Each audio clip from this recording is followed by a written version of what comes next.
not myth, is real. He answers to no one. He is this kind of incredibly charismatic, incredibly powerful enigma. Dracula is both a gentleman and a killer, and it's both sexy and terrifying. They're all about sex and death, really. He's dark and handsome and dangerous. I mean, what more can you ask from a leading man? Dracula's a pimp, you know what I mean? Like, the ladies love him. And then he secretly gets him, and, you know, he does bad things to him. They kind of dig it, even though they don't. That's what Dracula is.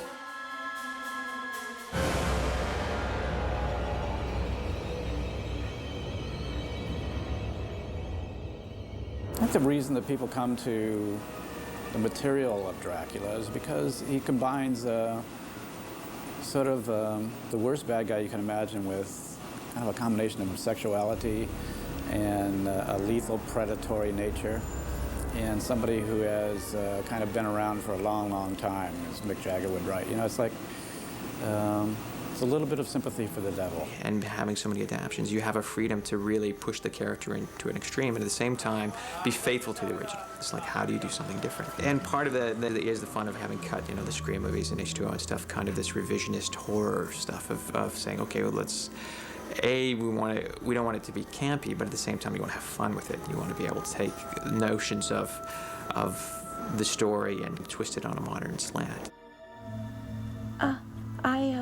Yes, Lucy. I was named after the Peanuts character. Dracula's been done so many times. It's very important to be decisive on this movie and to have such a clear vision.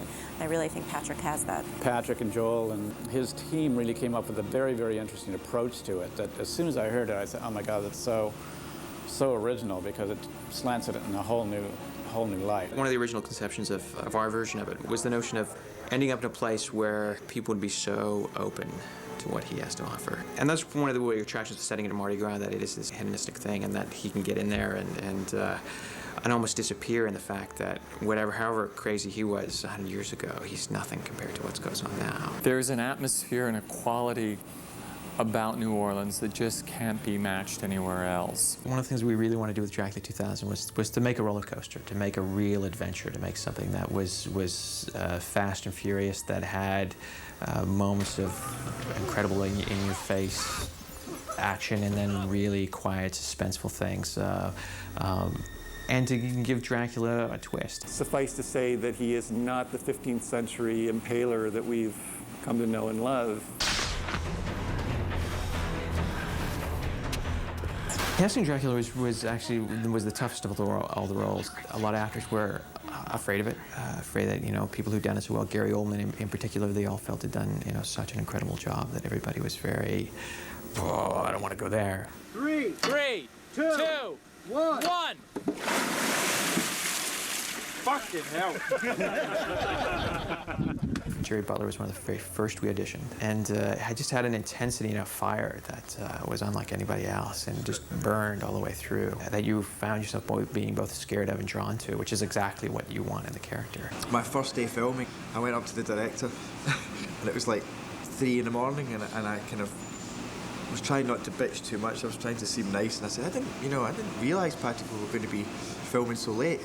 And he said, this is a Dracula movie, Jerry. Did you think we'd be filming days? Fair enough, good point, you know. But if it doesn't look good, then that looks great. That is rocking. Is it nice, yeah? You know, we could start something with one. Have you got a matching bangle? When they told me that a Scottish guy was playing Dracula, I thought, huh? What?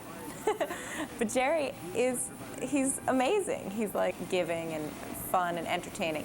Then when he turns into Dracula, he turns into this other being, and it's pretty exciting to watch and be a part of, because he's incredibly sexy, he's incredibly charming, and he's such a hypnotizer. If I were really Lucy, I would have been completely sucked in. Some parts you look at and you don't really have it instinctively. Maybe you have to stretch yourself to play a part. Other parts you just look at and you think, oh yeah, they just feel right, you know. And when I looked at this, I didn't expect that. When I was handed the script, I didn't think I was going to think that, but I read the script and I thought, oh yeah, I could do this. He's very good. He looks marvelous. He's got fabulous eyes, really deep-set, wonderful eyes. And he has a stillness about him which is very good and unusual in one so young.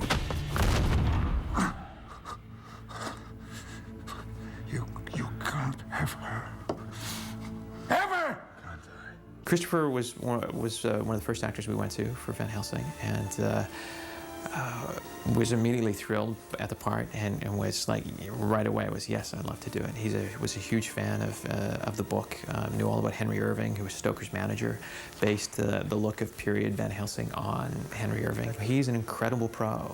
You know, he's done over 80 films, and it's a real privilege to work with somebody, you know, like that, who can just come in and knows exactly where the camera is, knows exactly what he has to do, and nails everything very quickly. This is my daughter, Mary. I guess there is a link between Mary and Mina in Bram Stoker's Dracula. I think Patrick and Joel have been really clever in making both Mary and Lucy more approachable to a young person today to play. You know, you just relate to them more. The whole sort of vampire myth is about sex, and this, I think, is pretty sexy.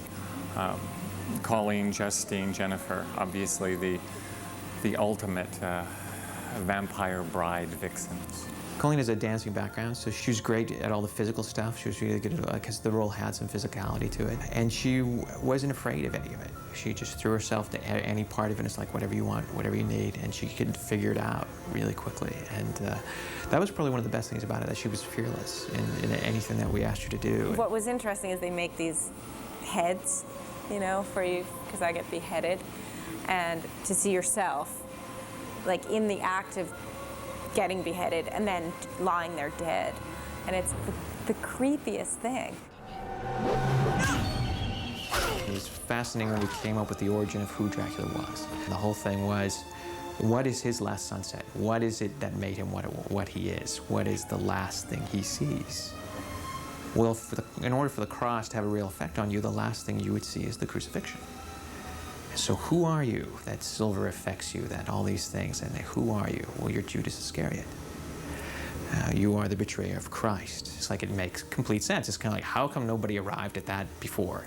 Because it is such a direct path. And that was one of the really fascinating things, to give him that origin grounded in that he is not so much afraid of the cross, but despises it. And why does he despise it? And why do these things affect him? And why? Because they're personal, because they're personal to him beyond anything else. There's something strangely sad about it, and horrible that he has to go on living through the centuries and is never released.